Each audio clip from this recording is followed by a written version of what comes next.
Hello မင်္ဂလာပါဒီနေ့မှာတော့ Cherry Wing KDN ကနေပြီးတော့ One Piece game ကိုဆော့ပြတော့မှာဖြစ်ပါတယ်။လိုက်ကြည့်လိုက်အောင်။ပထမဆုံးဒီလုပ်ရင်လုပ်မှာ test တွေရင်လုပ်မှာပေါ့နော်။ဒါပါကျုံးလဲတော့မလို့တစ်ချက်ပြန်ကြည့်ရအောင်။ Sky Airline တော့တော့မှာ Teach ပေါ့နော် Teach ကမှာ very လို့ကျွန်တော်လိုက်တာပေါ့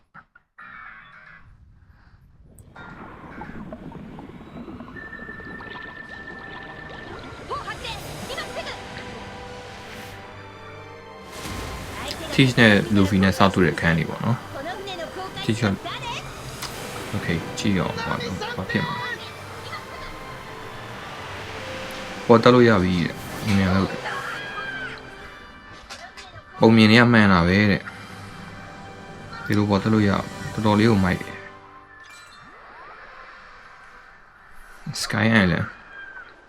Sky Island test ကနေကြိုးပါတယ်တဲ့အကုန်လုံးကြည့်ကြတဲ့အပြင်ဘက်ကိုတဲ့ဒီပြင်ဘက်ကိုတဲ့ငါတို့တဲ့ဟိုဘာလို့တိုင်ပေါ်မှာတဲ့သွားနေတယ်ဒါကိုတိမ်ကျွန်းလို့ခေါ်တာလားတဲ့အကုန်လုံးကလည်းအဲ့လိုမျိုးလောက်ထားတာအကုန်ကြည့်လိုက်တယ်ဟိုမှာညွန်ပြနေထားတယ်မတူဘူးတဲ့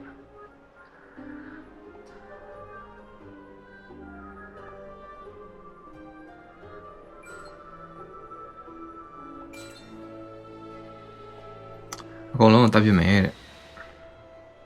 နေအောင်နဲ့ခဏနေအောင်နဲ့လာတားပြီပေါ့နော်သူ့နာမည်တော့ကျွန်တော်မေ့နေပြီအဲ့ Sky Island ကအဲ့စစ်တပ်တစ်ခုတက်လူပဲနော်သူတို့ပြီးသွားပြီခွေးပါဆက်ဖြစ်မလဲသူတို့ကဲတာကျေးဇူးတင်ပါတယ်တဲ့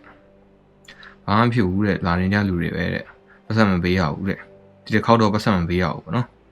နောက်ခေါက်ကျရင်ပတ်စံတောင်းမယ်ပုံမယ်ဘိုးတော့ရဲ့ဒီနေရာကတော်တော်လေးကိုအဲ့ပင်လယ်နဲ့ရှင်တော်တော်လေးကိုဘာဖြစ်လဲဟိုနည်းနည်းများတယ်ပေါ့နော်ဒီဟိုမှာစစ်တွေလည်းဖြစ်ခဲ့တယ်တဲ့ဘာပြောနေရလဲလူဖီကတော့လူဖီပါโอเคဒီတစ်ခေါက်ပြောရင်တော့900ဟိုပါပေးရမှာ900တောင်းပေးရမှာပေါ့နော်ဘုံလုံးပတ်စံနဲ့လုတ်တဲ့ဘူးတော့ကြီးပါဒီဘူးတော့โอเคပါဆက်ဖြစ်မလဲလို့ lost ရတိမ်မော်ရောက်နေစားတယ် Heaven Gate ဒီအပိုင်းကတော့အဲ့ဘွားတော်ယူတည်ရအောင်နော်ဒီလုံးဝခိတ်ဆောက်နေဘွားတော်ယူပါဒီပိုင်းကတော့ဒီပိုင်းကတော့ကျွန်တော်ကြည်တော့လည်းနည်းနည်းပြင်းနေရကောင်းတယ်ပေါ့နော်အဲ့ကြောင့် Sky Island အဲ့ကတော့ Lost သူတို့ကိုလိုက်ပို့ပေးမှာဖြစ်ပါတယ်โอเคကြော်လိုက်တော့မယ်ပေါ့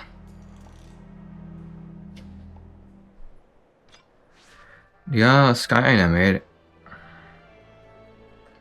ဒီ Sky Island မှာတော့အဲ့လို Robin ရဲ့ performance တော်တော်တွေ့ရတယ်ပေါ့နော်သူကအဲ့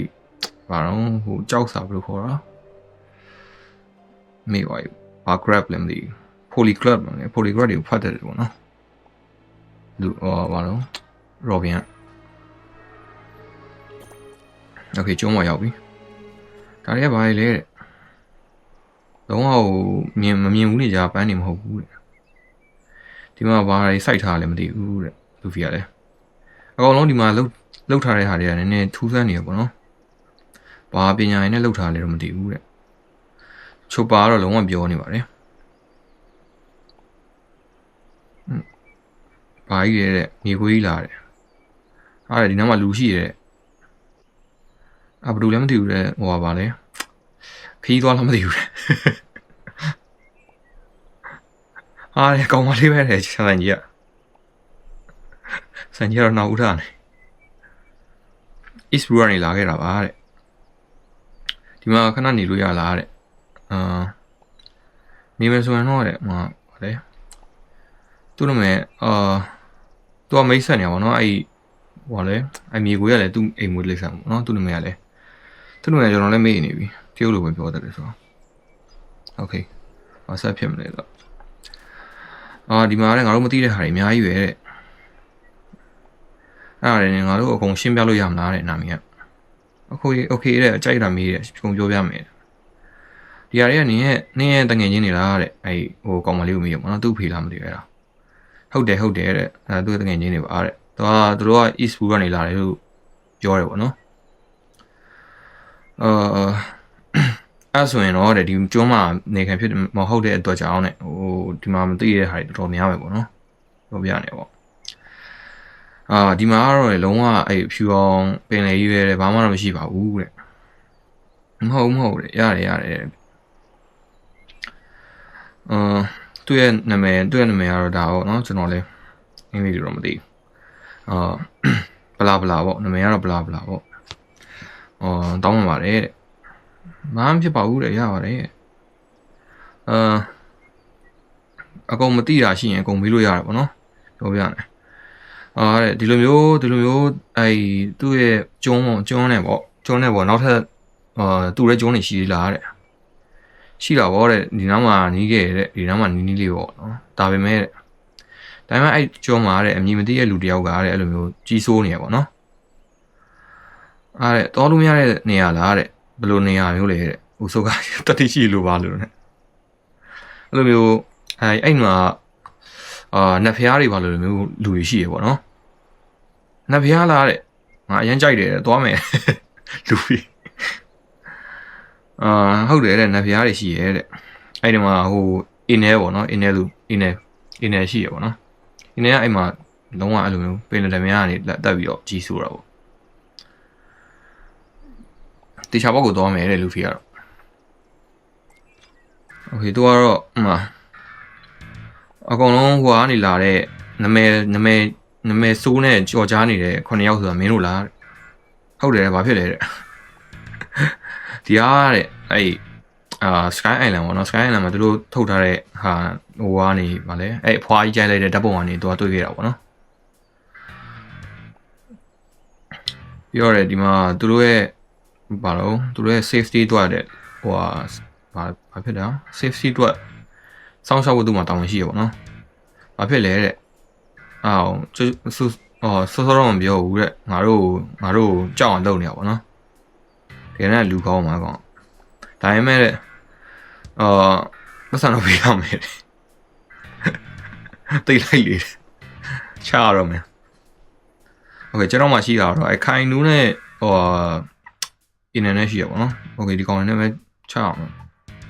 ပြောင်းရမလားလူဖီတော့မပြောင်းတော့ပါဘူးဒီကောင်နဲ့ပဲချတယ်ဒီကောင်နဲ့ကျင်း sorry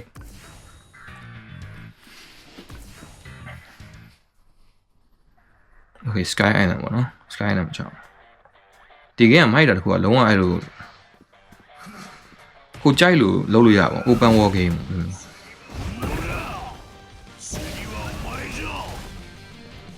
ဒီကနေ့မှာဆိုဒီကောင်ဆို AOE ထိုင်းမဲ့တော်ကျန်းနေအခိုင်တို့က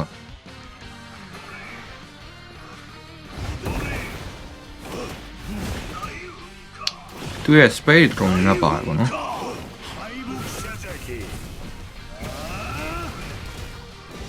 ပြီးရင်ကျွန်တော်ဆော့ပြအောင်မယ်ဒီထဲမှာဟိုက run လို့ပုံစံပါတယ်အဲ့လိုမျိုး 1.1 ချကျွန်တော်အဲ့ level မြင့်ရနေလို့ထင်တယ်နည်းနည်းတိတ် damage ကတိတ်မရှိဘူးဖြစ်နေနိုင်ပါမလား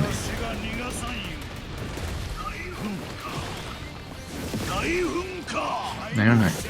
okay ဟာတဲ့စောက်ယူတွေဖဲတယ်ငါတကောင်ကောင်းနှောင်းထိုင်ပတ်စံပေးလိုက်တာမဟုတ်ဘူးတဲ့ခုတော့ချနေရပြီမလားတဲ့နိုင်မလဲနိုင်တော့ပရီမီယံမယ်ဒီကောင်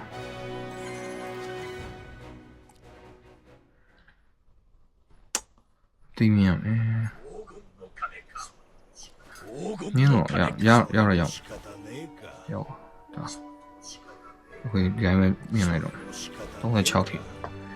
အင်းနယ်ရမြင်ရအင်းနယ်လေโอเคကျွန်တော်တို့ကတော့အခုမှစဉ်းစားမိတာပေါ့နော်ဒီမှာတဲ့ဗါလဲဒီမှာသူတို့ rule နဲ့သူတို့ရှိတာဆိုတော့ဒီပေါ်မှာဘယ်သူမှလာလို့မရဘူးပေါ့နော်လာလို့မရဘူးထင်တယ်အဲ့ဆိုရင်လည်းငါတို့ဟိုတော့တဲ့ဘယ်လိုပြန်ရမလဲဆိုတော့လမ်းမရှိဘူးလားတဲ့ဒါပေမဲ့တဲ့ဒီပေါ်ရောက်တာနဲ့သူတို့ rule နဲ့သူတို့ဖြစ်သွားတယ်ပေါ့နော်နည်းနည်းတော့အနေများပါတယ်တဲ့ ဒီမှာဒါပေမဲ့လည်းငါတို့မထွက်တော့ဘူးတဲ့နောက်ဆုံးအထီဆက်သွားမယ်ပေါ့နော်နာမည်ကတော့နာမည်ကဘာလို့လဲဆိုတော့အင်းရဲလူမှာရှိတဲ့သူကရတနာကသူကလိုချင်တာရွှေတော့လမ်းတွေရှိရလေဟုတ်လားလိုချင်လို့ graphic တော့လမ်းနေလို့ပြောလို့ရတယ်ဒီ game က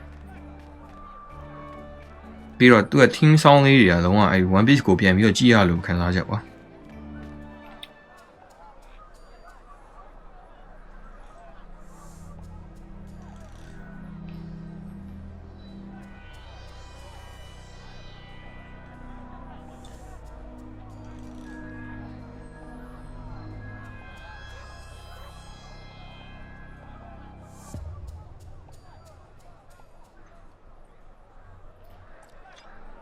ဟိုရှားတော့မယ်မနော်ဟိုဗာလဲသူတို့သွားမဲ့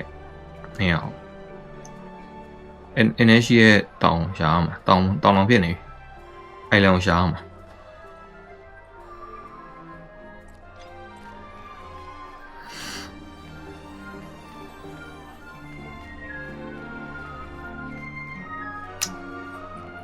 Skyline တော်တော်လေးကျယ်လို့လောက်တာမြေပုံတွေကစတော်မိုက်တယ်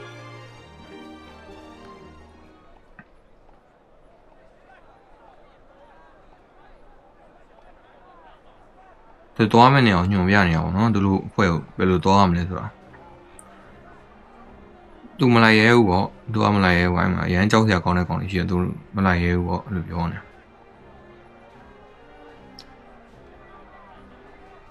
ဒီကောင်ကလာပြန်ပြီချအောင်ဟောဒီကောင်လည်းမပြီးတော့โอเค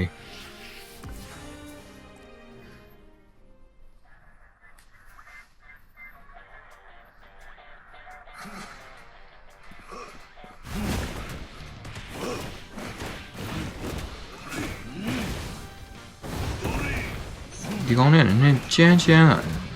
တိတ်မနိုင်ရင်ဖြစ်ခိုင်းဆိုတစ်ချက်ပဲဒီကောင် East Blue မှာဆိုတစ်ချက်ပဲ Sky နဲ့ရောက်လာတော့နည်းနည်းတော့ဝိလာလို့ခိုင်းတော့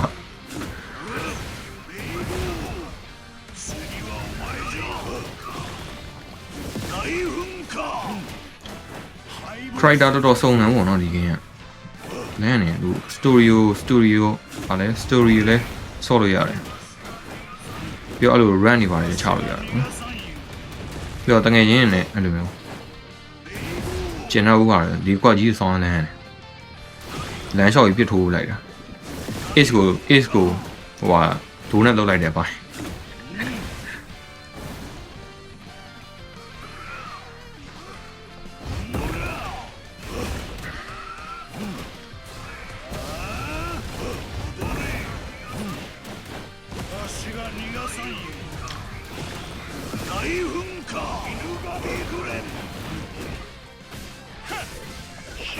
ဒီကောင်က 1/1 ချရင်ကောင်းတယ် AOE ဆိုရင်သိမကောင်းအင်းလေးပေါ့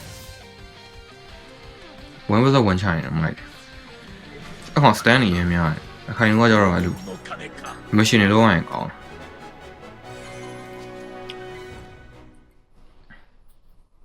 โอเคကျွန်တော်ဟိုဟာဒီမှာတို့ character အများကြီးရှိအောင်နော်ဒီက RAM run ဆော့မှာဖြစ်ပါတယ်ဒီ run ကဒီလိုမျိုးသူကပေးထားရပါတော့အကောင့်တွေပါလဲလို့ရပါတယ် Hancock ကျွန်တော်တို့မှာရှိတာဒီကောင်တွေပဲရှိတော့ဒီကောင်တွေကအောက်ကကောင်တွေကတိတ်မကင်ဖြစ်ဘူးအဲ့ Hancock လည်းတိတ်မကင်ဖြစ်ဒါပေမဲ့ okay လဲလိုက်မီဟောနဲ့ okay စောင့်မယ်စောကြည့်တော့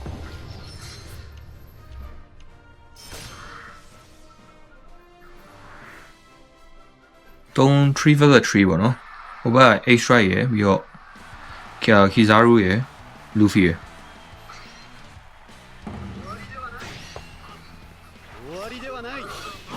တခြားမှလည်းမသိစားရီ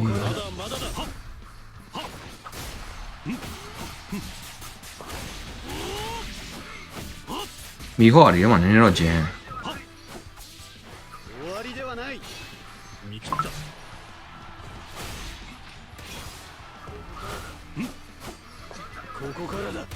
shit stand ရရောင်းအေးမြေပေါ်တော်ချဝင်မေးတော့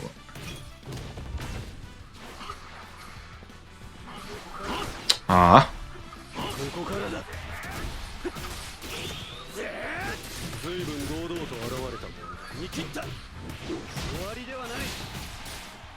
T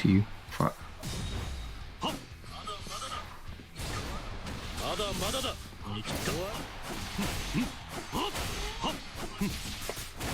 あ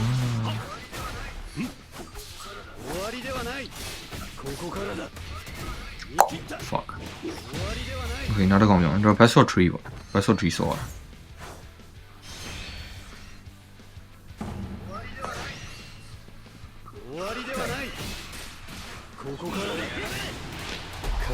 အဲ့တော့โอเคနောက်တစ်ကောင်ခီဆာရူနိုင်မောင်းနေခီဆာရူကမနိုင်ဘူးဖြစ်နေခီဆာရူဟန်ကော့ပါဝါကြီးနဲ့စားရတယ်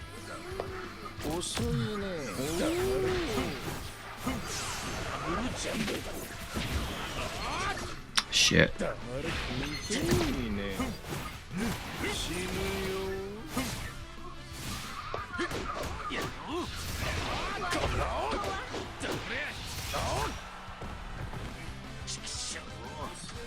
よっ shit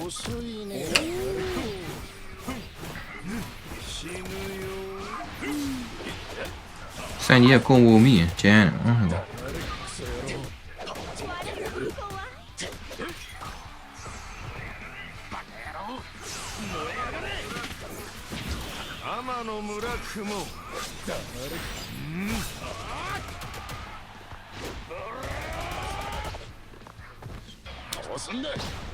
オリメイ悪魔が超人を作る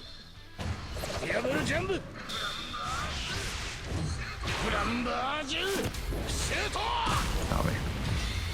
လူဖီနဲ့ဆန်ကြီးနဲ့တွေ့လူဖီကတော့လူဖီကဟိုလဲလူဖီဝါနိုကလူဖီ shit ဘယ်သွားလဲ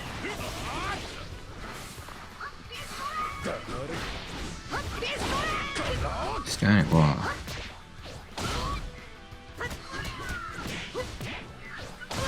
I'm low room out. Bro, stand here, I'm here.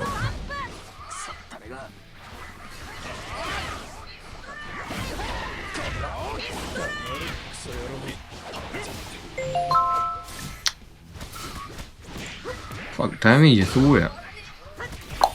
Fuck, what do you mean? モンキー D ルフィお前らを超えて海賊王になる男だ韓国の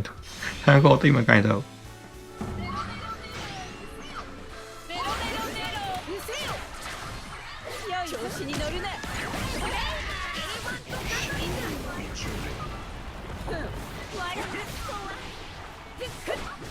韓国谢帝啊，鲁比，小鹿荣耀啊。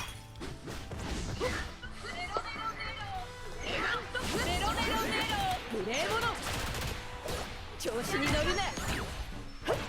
やらかして目障りじゃ笑う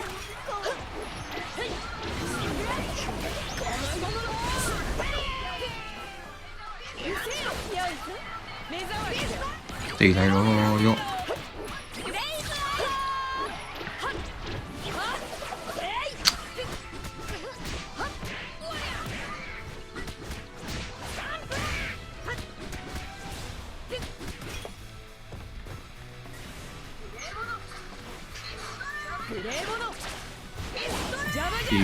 必要ある。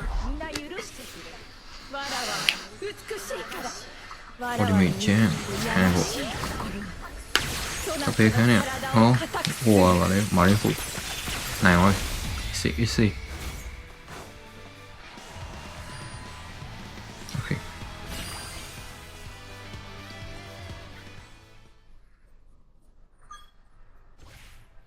有時會送講啲標嚟。အကောင်ပြောင်းတယ်နော်တော့ခိုခိုတိုင်းပြောင်းတယ်โอเค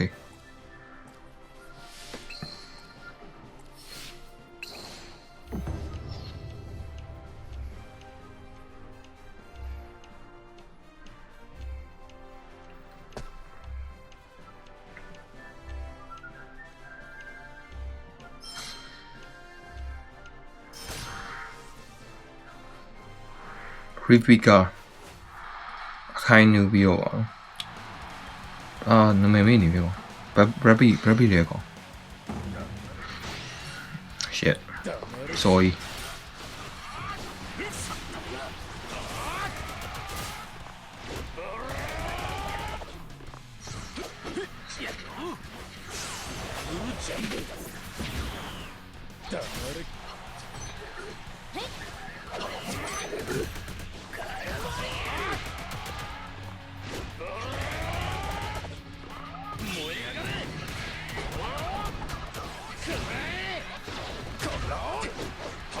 ဆန်ကြီးကကိုဝင်မိကျန်းနေကိုဝင်မကြည့်မမိရင်တော့မကျန်းဒီရောလောင်းအောင်မချလိုက်ရအခိုင်ကိုရှယ်ပြင်းမှာကွာရောပါလုံးကြောက်အောင်နဲ့ကြောင်ပြောက်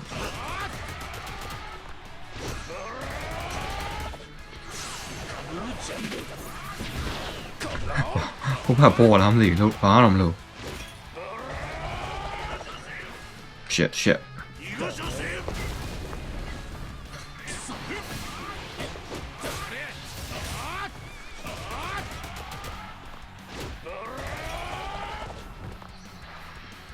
okay ရော fuck ကျန်နေ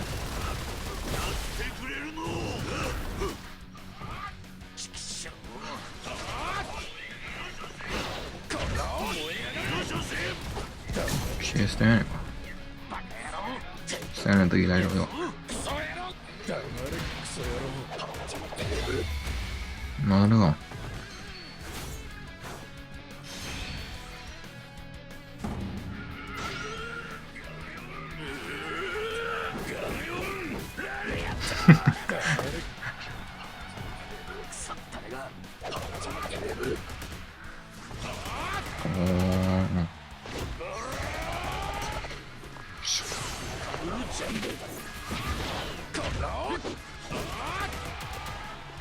အကောင်နောက်တစ်ကောင်တော့မလိုလိုက်ဘူးထင်တာ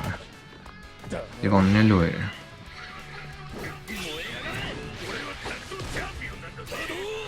ပါလေဒီကောင်တော့တစ်ခါမှမတွေ့ဘူးဒီကောင်ပေါ့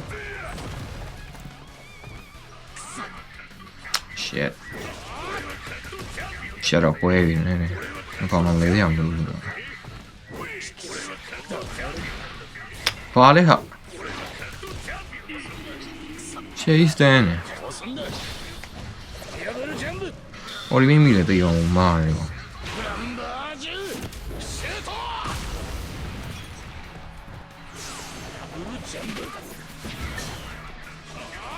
fuck ဒီရဟိုဒီမိမိပါလေ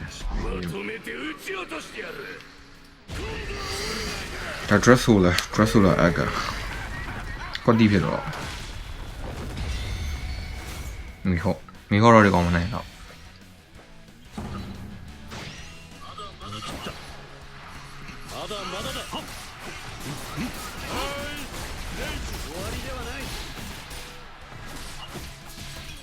The greatest soul man ပဲကောင်းမနိုင်အလေပြီးပါပြီကဲဒီနေ့တော့ဒီတော့ပါပဲနောက်နေ့ကျရင်ပြန်ဆော့ပြပါမယ်ဘိုင်